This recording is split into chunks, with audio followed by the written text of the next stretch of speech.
Hey guys, welcome back to my channel. कैसे हैं आप सब जनाब? उम्मीद करता हूं मजे में होंगे। जैसा मैंने अनाउंस किया था कि हम लोग 10th सीबीएसई की सीरीज लेके हाजिर हुए हैं। आज जिस टॉपिक के बारे में मैं बात करूंगा वो है इलेक्ट्रिसिटी।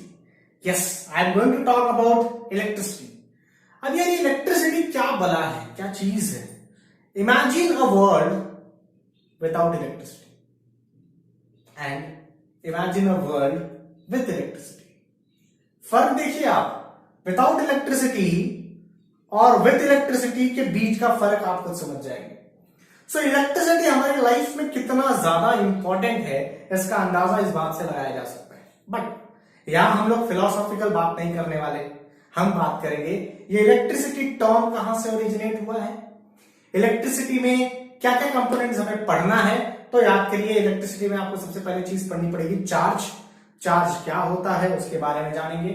फिर हम पढ़ेंगे करंट, फिर हम पढ़ेंगे पोटेंशियल डिफरेंस, फिर हम पढ़ेंगे पोटेंशियल डिफरेंस और करंट के बीच में जो ये रिश्ता है, ये रिश्ता क्या कहलाता है, that is Ohm's law. Ohm's law जानेंगे। उसके बाद हम बात करेंगे resistance in series, resistance in parallel, है ना, resistance in series, resistance in parallel, and after that we are going to consider the Joule's law, that is heating effect. Am I here? So ये सारी चीजें जितनी आपको यहाँ पे दिखाई दे रही है, ये तमाम पार्ट हम एक एक करके स्टडी करने वाले हैं हमारे इस चैप्टर जिसका नाम है electricity. Is it clear my dear? So electricity क्या है, इलेक्ट्रिसिटी की जरूरत क्या है, इलेक्ट्रिसिटी की इंपॉर्टेंस क्या है, इन तमाम चीजों के साथ हम लोग शुरू करते हैं। जैसा कि मैंने पहले ही रिकॉल कराया, दुनिया विथ इलेक्ट्रिसिटी कितनी खूबसूरत हो सकती है और दुनिया विदाउट इलेक्ट्रिसिटी क्या हो सकती है। सो इलेक्ट्रिसिटी के सारे टर्म्स को जरा जानते हैं। पहले टर्म को समझने की कोशिश करते हैं, दैट इज करंट। तो आइए करंट को बेसिकली समझते हैं, करंट असल में होता है। तो चलिए आइए देखते हैं करंट को। तो जनाब करंट की कहानी जानते हैं, करंट के पीछे हम तमाम चीजें जानते हैं। तो आज हमारा टॉपिक करंट है। करंट को समझने से पहले, जैसा कि मैंने कहा था आपको कि आपको चार्ज को समझना होगा, charge which is represented by Q. अब ये चार्ज क्या चीज है याद रखना। तो जैसा कि आपको यहाँ पे स्क्रीन पे दिखाई दे रहा है, वहां पे एक चार्ज जो है वो पॉजिटिव से नेगेटिव की तरफ जा रहा है, स्क्रीन पे देखिए ध्यान से, और एक चार्ज जो है वो नेगेटिव से पॉजिटिव की तरफ आ रहा है। तो ध्यान से सोचिएगा, जो चार्ज पॉजिटिव से नेगेटिव की तरफ जा रहा होगा, जा कहां रहा है, पॉजिटिव से नेगेटिव की तरफ, इसका मतलब वो खुद पॉजिटिव है इसलिए नेगेटिव की तरफ जा रहा है।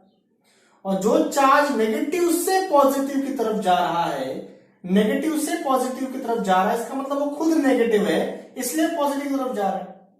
तो जो चार्ज नेगेटिव होता है, आमतौर पे आप जानते हैं उसको बहुत अच्छे से, आप उसे इलेक्ट्रॉन कहते हैं। जो पॉजिटिव होता है आप उसे प्रोटॉन कहते हैं। ये बात आपने पढ़ा हुआ है।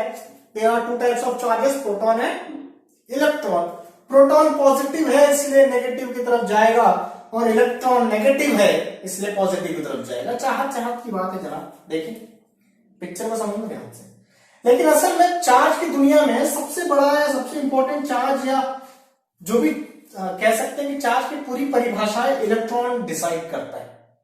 मतलब ये कि किसी चीज में इलेक्ट्रॉन का बढ़ जाना, किसी चीज में इलेक्ट्रॉन का बढ़ जाना, दैट मीन्स वो बॉडी नेगेटिव चार्ज होगी। क्योंकि इलेक्ट्रॉन का किसी कंपोजिशन में इलेक्ट्रॉन का बढ़ जाना मतलब वो बॉडी नेगेटिव हो जाना, और किसी बॉडी में इलेक्ट्रॉन का कम हो जाना यानी वो बॉडी पॉजिटिव हो जाना। जैसे फॉर एग्जाम्पल आपने बहुत अच्छे से समझा है बेटा इस बात को, एटम आपने समझा है कि नंबर ऑफ प्रोटॉन और नंबर ऑफ इलेक्ट्रॉन एटम में सेम होते हैं।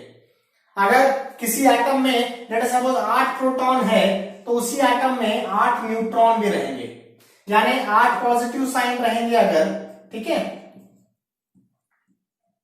अगर 8 पॉजिटिव साइन रहेंगे तो 8 नेगेटिव साइन भी रहेंगे। और ये सारे साइन क्या करेंगे, एक दूसरे को कैंसिल करते हुए चले जाएंगे। Is it clear? ये सारे साइन एक दूसरे को क्या करते चले जाएंगे, कैंसिल करते जाएंगे। इसलिए आपने पढ़ा होगा कि जो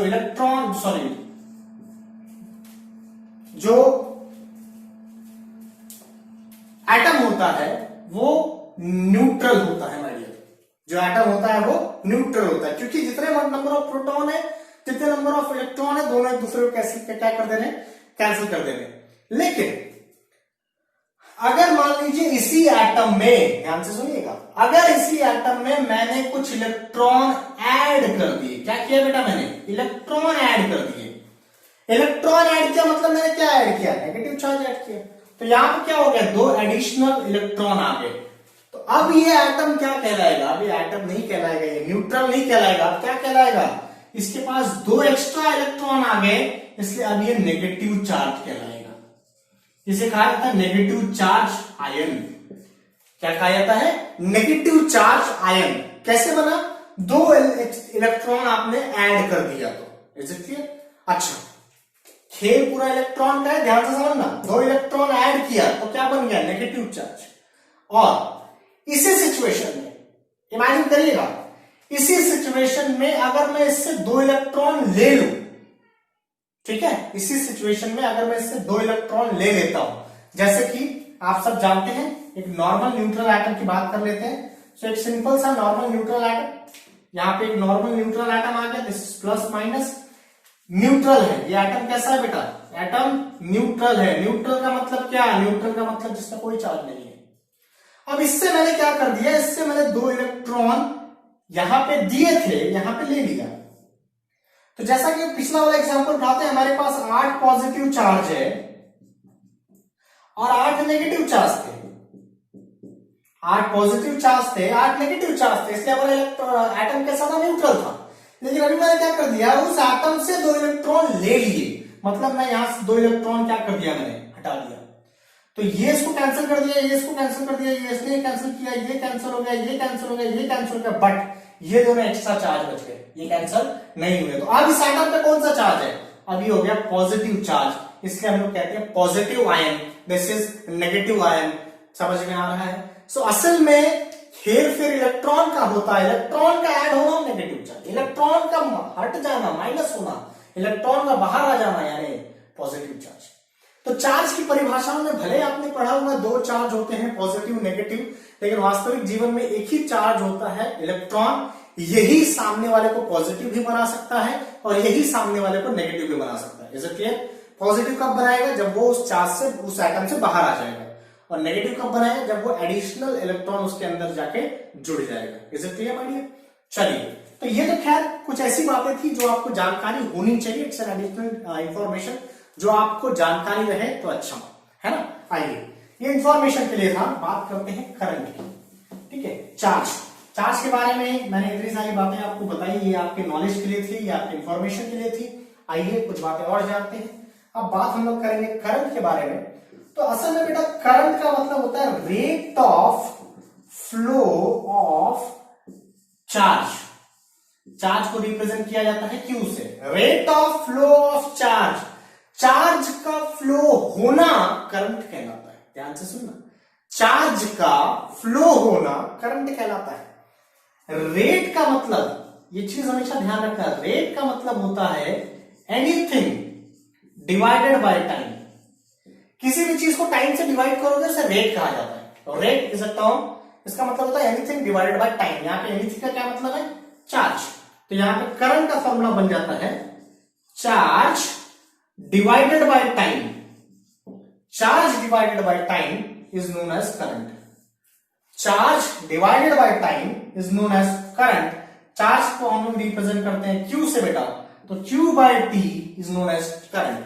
charge divided by time is known as current. Very important, ध्यान से रखिएगा, ध्यान से सुनिएगा इस बात को। Charge divided by time is equal to current. Now आपके सामने स्क्रीन पे एक डायग्राम दिखाई दे रहा है। अब डायग्राम को ध्यान से देखिए माय डियर, उसमें आपको दिखाई दे रहा है, उसमें एक एरो दिखाई दे रहा होगा, डायरेक्शन ऑफ करंट दिखा। डायरेक्शन ऑफ करंट देखिए किस से कहां जा रहा है। डायरेक्शन ऑफ इलेक्ट्रॉन देखिए, फ्लो ऑफ इलेक्ट्रॉन देखिए कहां से कहां जा रहा है।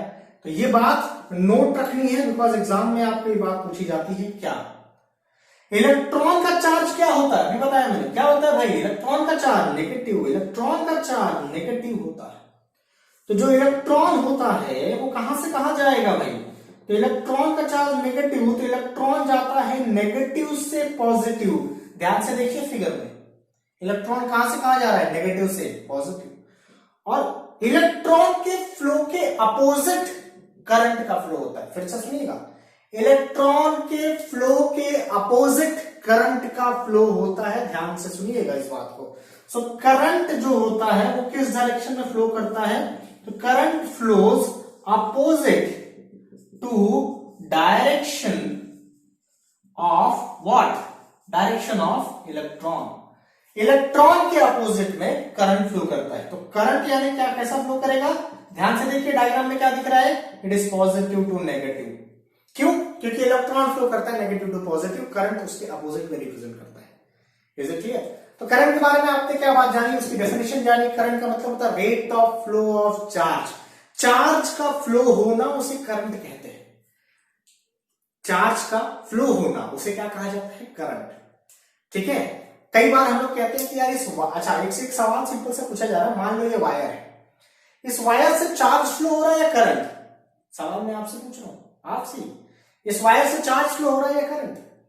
सोच के कमेंट में आंसर दीजिएगा, कमेंट में आंसर दीजिए, क्या इस वायर से चार्ज फ्लो हो रहा है करंट? ये सवाल आप लोग के लिए है, गिफ्ट है, सॉल्व करके कमेंट में आंसर जरूर देना मेरा भाई। चलिए करंट की कहानी आगे बढ़ाता हूं मैं आप लोग के लिए। तो current, charge, rate of flow of charge per unit time, I is equal to Q by T. Charge का डायरेक्शन, करंट का डायरेक्शन आप समझ चुके हैं, करंट का डायरेक्शन होता है opposite to direction of electron, that is positive to sorry that positive to negative. I am clear? पक्का? आइए कुछ बातें और करते हैं, छोटी छोटी बातें, आइए नोट करना है, स्क्रीन पॉज करके नोट कर सकते हैं आप। आइए चलिए जनाब यार हुजूर आला फटाफट टॉपिक के साथ आगे बढ़ते हैं, एक अच्छी कॉम्बिनेशन में बात करने वाले। आइए इसके न्यूमेरिकल्स देख लेते हैं। न्यूमेरिकल का कुछ नहीं, अप्रोच बता देता हूं। अप्रोच समझना है, बारीकी समझना है, न्यूमेरिकल को खेलना बहुत आसान है, ध्यान से देखना।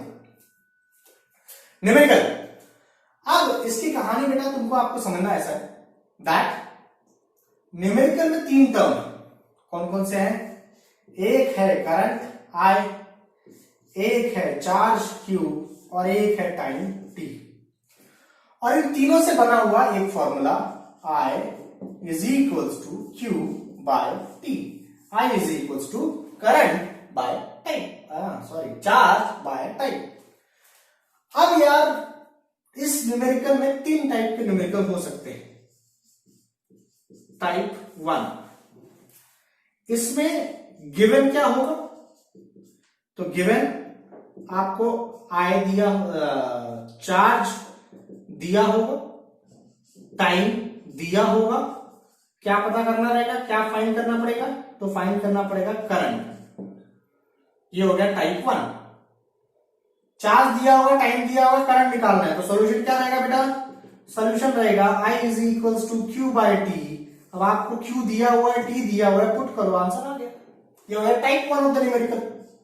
बात करते हैं टाइप 2 ऑफ द न्यूमेरिकल, किस टाइप का दूसरा न्यूमेरिकल आएगा, तो उसमें गिवन क्या होगा, उसमें गिवन मान लो तो है, गिवन होगा Q दिया होगा, करंट I दिया होगा, तो क्या निकालना पड़ेगा बेटा, क्या निकालना पड़ेगा इस सवाल में, टू फाइंड T निकालना पड़ेगा। ठीक है, तो अभी सॉल्यूशन क्या हो सकता है इसका, इस सवाल का सॉल्यूशन क्या होगा, देखो टाइम निकालना है, टाइम निकालने का फॉर्मूला क्या होगा, टाइम निकालने का फॉर्मूला होगा Q बाय I।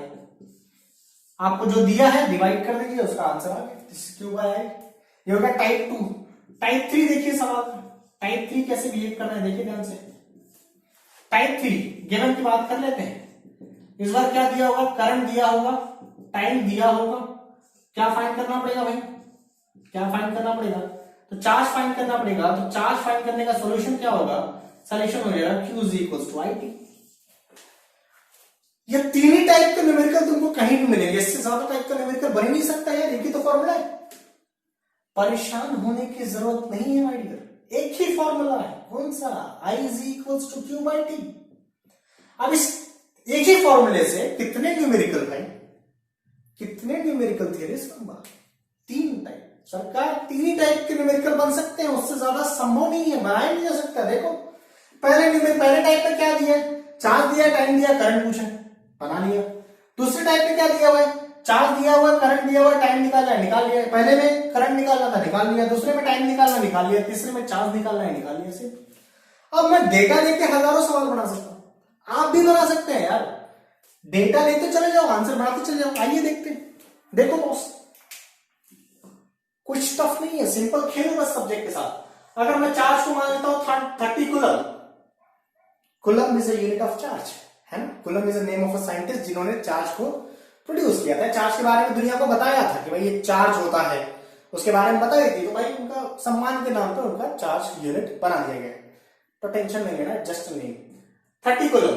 और मान लीजिए टाइम लेते हैं हम लोग 3 सेकेंड्स, ठीक है। अब ध्यान से देखना है क्वेश्चन नंबर 1। चार्ज है 30 कूलम, टाइम है 3 सेकेंड। कौन से टाइप का क्वेश्चन हुआ, क्या दिया है, चार्ज दिया है, टाइम दिया है। कौन से, चार्ज दिया है, टाइम दिया है। तो क्या निकाल सकते हैं, टू फाइंड करंट। अब आप बच्चे बहुत अच्छे से जानते हैं टू फाइंड करंट। तो करंट का फॉर्मूला क्या हो जाएगा, करंट का फॉर्मूला हो जाएगा Q/T, यानी 30/3 यानी 10। This is 10 ampere. खत्म कहानी। समझता नहीं है क्या है मेरा भाई, क्या है, कुछ भी नहीं है। बस आपको ये चीज समझ में आने को होना, ये चीज। तीन ही टाइप के प्रॉब्लम पॉसिबल है, टाइप 1, टाइप 2, टाइप 3। अब वो क्वेश्चन लेता चला जाएगा, आपको सॉल्व करते चले जाना है। आप आंसर्स बड़े आराम से डिजाइन कर सकते हैं बिना किसी परेशानी के। Is it clear. टाइप 2 में भी सेम चीज, टाइप 3 में भी सेम चीज। न्यूमेरिकल के थोड़े से लेवल कहां पे आएंगे, तो इन कुछ बातों को नोट रखना है। क्या 1 माइक्रो का मतलब होता है 10⁻⁻⁶। एग्जाम्पल के तौर पे अगर 1 माइक्रो कूलम दिया हुआ है, इसका मतलब कितना कूलम दिया हुआ है, 10⁻⁻⁶ कूलम। बस इस बात का ध्यान रखना। ये एक चीज होगी जो आपको न्यूमेरिकल को थोड़ा चैलेंजिंग बनाने में हेल्प करेगा। तो ये 1 माइक्रो। दूसरी चीज क्या रखोगे, 1 मिली एम्पियर। मिली का मतलब होता है 10⁻⁻3। तो 1 मिली एम्पियर का मतलब क्या होगा, 10⁻⁻3। याद रखना। बाकी कुछ बेसिक बातें जो आपको ऑलरेडी जानते होंगे, जो आपको पता होगा। क्या पता होगा कि 1 आवर में कितने सेकंड्स होते हैं, कितने मिनट्स होते हैं, ये सब जानकारी आप जानते हैं ना। 1 मिनट यानी 60 सेकंड्स, है ना। और अगर आपको कैलकुलेशन करेंगे 1 आवर मीन्स कितने सेकंड्स, तो 1 hour means 60 into 60 that is 3600 seconds. तो ये छोटी छोटी बातें आपको पता अगर है तो ये कहानी आपके लिए काफी आसान साबित होने वाली बात। Is it clear. तो ये हमारा पहला लेक्चर। हमने देखा कि करंट क्या होता है, चार्ज क्या होता है, करंट के टाइप्स ऑफ न्यूमेरिकल कैसे होते हैं। बहुत ही जल्द अगले वीडियो में मिलूंगा मैं आपसे, और हम उस लेक्चर में डिस्कस करेंगे कि करंट के न्यूमेरिकल क्या क्या हैं, जो बोर्ड में आ भी चुके हैं और जो आपके टेक्स्ट बुक में दिए हैं। वो तमाम numerical based on this topic current वो हम डिस्कस करेंगे। तो चैनल के साथ बने रहिएगा। सब्सक्राइब नहीं किया तो सब्सक्राइब जरूर करिए, और हाँ अगर पसंद आया तो लाइक जरूर करिएगा मेरे भाई। Please like, subscribe and. एक सवाल पूछा था, याद है, एक वायर से करंट फ्लो होता है कि चार्ज? सोच समझ के कमेंट में जवाब दीजिएगा। मिलते हैं अगले वीडियो में डिस्कस करेंगे करंट का न्यूमेरिकल। मिलते हैं, bye bye, thank you so much.